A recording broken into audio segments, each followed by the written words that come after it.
Welcome to వార్త. నేను దేవా. తెలంగాణ రాష్ట్రంలో వాతావరణం మాత్రం విభిన్నంగా కనిపిస్తుంది. అంటే ఉదయం పూట అటువైపు వర్షం పడే సూచనలు ఉన్నప్పటికీ మధ్యాహ్నం మాత్రం ఎండ కొడుతుందనే చెప్పాలి. రాబోయే రోజుల్లో వాతావరణం ఏ విధంగా ఉండబోతుందనే విషయంపై మనతో పాటు మాట్లాడడానికి హైదరాబాద్ వాతావరణ శాఖ కేంద్రం అధికారి శ్రీనివాస్ గారు ఉన్నారు. చెప్పండి సార్, రాబోయే రోజుల్లో వాతావరణం ఏ విధంగా ఉండబోతుంది? అంటే ఈ రాష్ట్రంలో విభిన్న వాతావరణానికి గల కారణాలేంటి?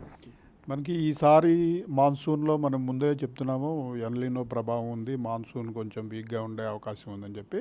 ఆ రకంగానే మాన్సూన్ మనకి తెలంగాణలోకి ప్రవేశించిన తర్వాత మనకి ముందుకు సాగే క్రమంలో కూడా చాలా డిలే అయితే అయింది. మనకి 8వ తారీఖున ప్రవేశించిన తర్వాత 5-6 రోజులు ఇంచుమించుగా అదే ప్రదేశంలో ఆగిపోవడము, మరి ఒక 4-5 రోజులకి హైదరాబాదుకు పైగా కొద్దిగా ముందుకు వెళ్ళి మళ్ళీ అక్కడ ఇంచుమించు వారం రోజుల వరకు ముందుకు సాగకుండా ఆగిపోవడము. ఓవరాల్గా మనకి తెలంగాణలోని 33 జిల్లాలు కవర్ చేయడానికి ఈ ఏడు మనకి 15-16 రోజులు పట్టింది.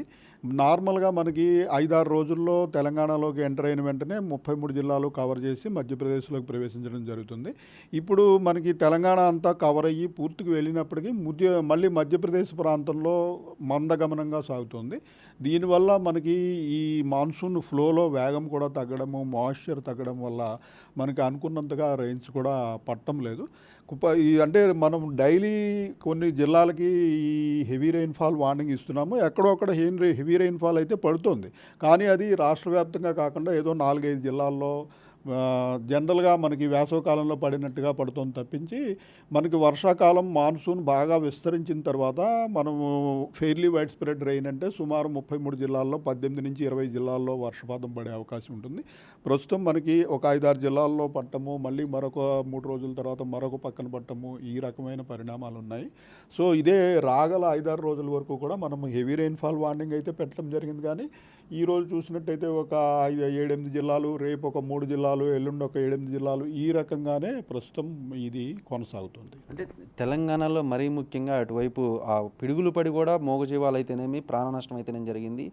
దానికి సంబంధించిన డీటెయిల్స్.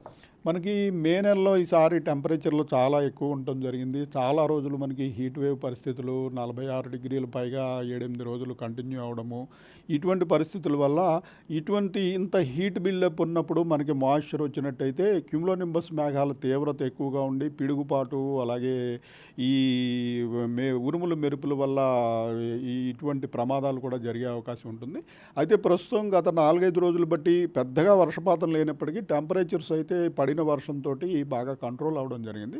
ప్రస్తుతం మనకి 33-36-37 డిగ్రీలు మించి టెంపరేచర్స్ లేవు. ఈ టెంపరేచర్స్లో మనకి ఇటువంటి పిడుగుపాటు తీవ్రత కూడా బాగా తగ్గుతుంది. ప్రస్తుతము పిడుగుపాటు ఉన్నప్పటికీ పెద్దగా తీవ్రత ఉండదు. ఇంకా పిడుగుపాటు వల్ల పెద్దగా రాగల రోజుల్లో అంత ప్రమాదం ఉండదు. అంటే భారీ వర్షాలు మాత్రం ఏ రోజుల్లో పడనున్నాయి అనుకుంటున్నాం? భారీ వర్షాలు రాగల 5 రోజులకి కూడా మనం వార్నింగ్ పెట్టడం జరిగింది. అయితే చాలా తక్కువ జిల్లాల్లో మాత్రమే పడుతున్నాయి. ఈరోజు చూసినట్టయితే ఉత్తర తెలంగాణలోని 5-6 జిల్లాలు, ఇటు మన వరంగల్, హనుమకొండ, మహబూబాబాదు, ఖమ్మము, ఇటు మన మహబూబ్ నగర్ ప్రాంతంలో, రేపు మనకి తూర్పు తెలంగాణలోని ఒక 3 జిల్లాలు, ఎల్లుండి కూడా మనకి నార్త్ తెలంగాణలోని 5-6 జిల్లాలు, ఇలాగా చాలా తక్కువ జిల్లాల్లో మాత్రమే పడుతున్నాయి. ఈ మాన్సూన్ బాగా ఉధృతి పొంది మనకి రాష్ట్ర వ్యాప్తంగా అన్ని జిల్లాల్లోనూ పడాలంటే ఏదైనా అల్పపీడన ప్రాంతం ఏర్పడాలి. ప్రస్తుతం రాగల 5-6 రోజుల వరకు అటువంటి అవకాశం మనకి కనపడలేదు. ఫైనల్గా హైదరాబాద్కి సంబంధించి ఏ చిన్న వర్షం పడ్డా కూడా లోతట్టు ప్రాంతాలన్నీ జలమయమవుతాయి. అలాగే మీరేమైనా ముందస్తుగా అటువైపు జిహెచ్ఎంసీ అయితేనేమి, హైడ్రాక్ అయితేనేమి ఏమైనా సూచనలు చేశారు? మనకి ప్రతిరోజు కూడా మామూలుగా ఉదయం మనకి హైదరాబాద్ సిటీలో ఈరోజు భారీ వర్షానికి అవకాశం ఉందా లేదా అన్నది మనం అరౌండ్ 12-12:30కి తెలియజేయడం జరుగుతుంది. తెలియజేసిన తర్వాత మనకి యాక్చువల్గా అది జరుగుతుందా లేదా అన్నది మనం నౌకాస్ట్ బులెటిన్ అని ప్రతి 3 గంటలకి కూడా రాడార్ పిక్చరు, అలాగే శాటిలైట్ పిక్చర్ తోటి యాక్చువల్గా క్లౌడ్ ఫార్మేషన్ ఎక్కడ ఉంది, సిటీలో ఏ పక్కన ఇది పడే అవకాశం ఉంది అన్నది రెగ్యులర్గా ప్రతి 3 గంటలకి మనం అలర్ట్స్ పెట్టడం జరుగుతుంది. హైడ్రా అలాగే జిహెచ్ఎంసీ, ఐఎండి కోఆర్డినేషన్ తోటి గత 1.5 ఇయర్ బట్టి ఈ సిటీలోని ట్రాఫిక్ ప్రాబ్లమ్స్ని తగ్గించడానికి ప్రయత్నం చేయడం జరుగుతుంది. ఇందులో భాగంగా ఒక హైడ్రా పర్సన్ మన ఆఫీసులో 24/7 ఉంటారు.